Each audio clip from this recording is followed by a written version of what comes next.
តាំងពីឡើងកាន់តំណែងជាផ្លូវការសម្រាប់អាណត្តិទី2មកតើលោកដូណាល់ត្រាំបានសម្រេចសាច់ការអ្វីខ្លះហើយ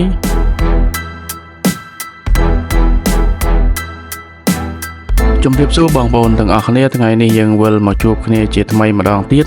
ហើយប្រធានបទរបស់យើងនៅថ្ងៃនេះយើងនឹងជជែកគ្នាអំពីលទ្ធផលឬក៏សមិទ្ធផលរបស់លោកដូណាល់ត្រាំបន្ទាប់ពីឡើងកាន់តំណែងជាផ្លូវការអស់រយៈពេលជិតពាក់កណ្ដាលឆ្នាំមកនេះដោយបងប្អូនបានជ្រាបស្រាប់ហើយថាកិច្ចការចម្បងមួយចំនួនដែលលោកដូណាល់ត្រាំបានធ្វើតាំងពីពេលដែលលោកឡើងកាន់តំណែងជាផ្លូវការមកដល់ពេលនេះមានដូចជាការអនុវត្តច្បាប់អន្តោប្រវេសន៍ការសន្យាបញ្ចប់សង្គ្រាមរវាងរុស្ស៊ីនិងអ៊ុយក្រែនការប្រកាសសង្គ្រាមពាណិជ្ជកម្ម 2.0 ការផ្លាស់ប្ដូរច្បាប់ពន្ធគយបដិការដ៏ធំសម្បើមដែលស្ទើរតែធ្វើឲ្យពិភពលោកនេះក្រឡាប់ចាក់ជាដើមការធ្វើកំណែតម្រង់ប្រព័ន្ធគ្រប់គ្រងនិងការងារក្រោមការត្រួតពិនិត្យរបស់លោក Elon Musk ដែលជាកិច្ចការផ្ទៃក្នុងរបស់សហរដ្ឋអាមេរិក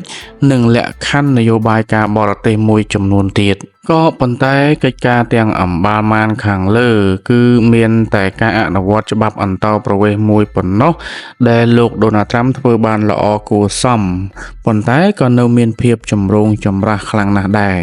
ក្រៅពីនោះសុទ្ធតែរងការបរាជ័យឬថាកំពុងឈានទៅរកការបរាជ័យតួយ៉ាងដូចជានយោបាយបញ្ចប់សង្គ្រាមរវាងរុស្ស៊ីនិងអ៊ុយក្រែនជាដើមរហូតមកទល់ពេលនេះសង្គ្រាមនៅតែបន្តនិងកាន់តែរីកធំទៀតផងដំណោះស្រាយមានតិចតួចបំផុតសម្រាប់ចំនួននៅអ៊ុយក្រែនប៉ុន្តែបែរជាពង្រីកកាន់តែធំនៅភាពមិនចុះសម្រុងគ្នា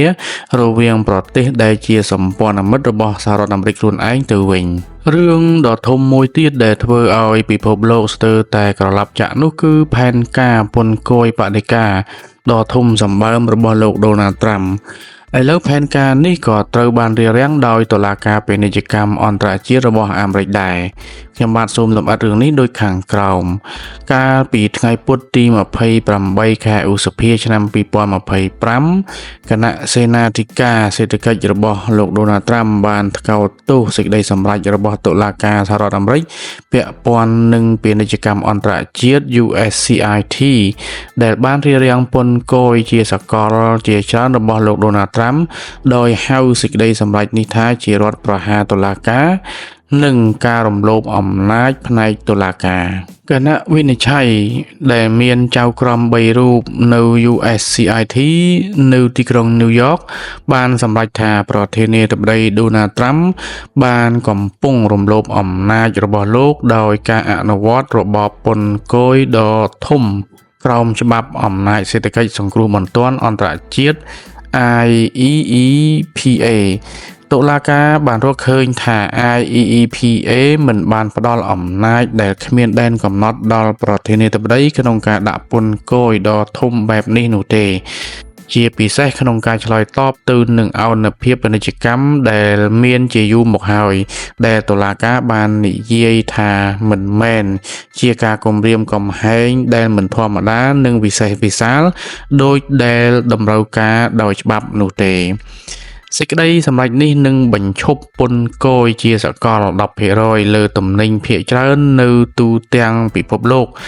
ក៏ដូចជាពន្ធគយខ្ពស់ជាងនេះលើទំនិញមួយចំនួនពីប្រទេសចិន មិចស៊ិកនិងកាណាដាទោះជាយ៉ាងណាក៏ដោយពន្ធគយដែលបានដាក់ក្រោមអំណាចផ្សេងដូចជាពន្ធលើដែកអាលុយមីញ៉ូមនិងគ្រឿងបន្លាស់រថយន្តជាដើម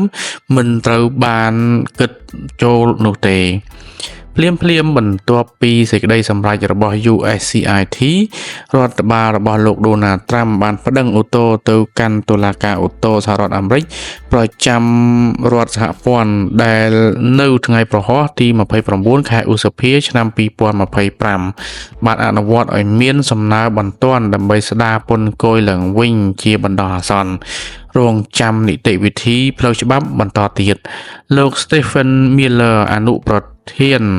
បុគ្គលិកសេដ្ឋវិមាននិងលោកស្រី Caroline Leavitt លេខាធិការសារព័ត៌មានគឺជាអ្នកដែលប្រឆាំងនឹង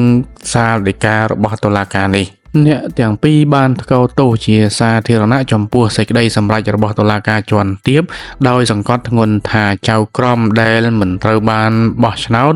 ឬក៏មិនត្រូវបានជ្រើសរើសទាំងនេះមិនគួរជ្រៀតជ្រែកជាមួយអំណាចរបស់ប្រធានាធិបតីក្នុងបញ្ហាគោលនយោបាយសង្គ្រោះបន្ទាន់របស់ជាតិឡើយអញ្ចឹងជាសរុបមកសង្គ្រាមរវាងរុស្ស៊ីនិងអ៊ុយក្រែននៅតែបន្តនិងកាន់តែធ្វើឲ្យស្មុគស្មាញទៅសង្គ្រាមពាណិជ្ជកម្មទៅមិនរួចជាមួយចិនច្បាប់ពន្ធគយជាសកលក៏ត្រូវបានរារាំងដោយតុលាការរឿងអន្តោប្រវេសន៍ក៏ត្រូវបានតុលាការកំពូលបិទច្រកទៅទៀតអញ្ចឹងតើមានអ្វីខ្លះដែលដូណាល់ត្រាំបានធ្វើឲ្យសម្រេចក្នុងរយៈពេលកន្លះឆ្នាំកន្លងទៅនេះបងប្អូនអាចឆ្លើយនឹងសំណួរនេះនៅក្នុង comment ខាងក្រោមប្រកបដោយក្រមសីលធម៌បានប្រធានបទរបស់យើងនៅថ្ងៃនេះបានមកដល់ទីបញ្ចប់ខ្ញុំបាទសូមគោរពថ្លែងអំណរគុណដល់បងប្អូនទាំងអស់ដែលបានតាមដានស្ដាប់តាំងពីដើមដល់ចប់និងសូមខន្តីអភ័យទោសផងដែរបើសិនជាការបកស្រាយរបស់ខ្ញុំបាទមានកំហុសឆ្គងចុងក្រោយសូមគ្រប់ជូនពរបងប្អូនសូមជួបប្រទះតែសេចក្តីសុខចម្រើនរុងរឿងគ្រប់ក្រុមគ្រួសារកុំបីឃ្លាតឡើយសូមអរគុណសូមជម្រាបលា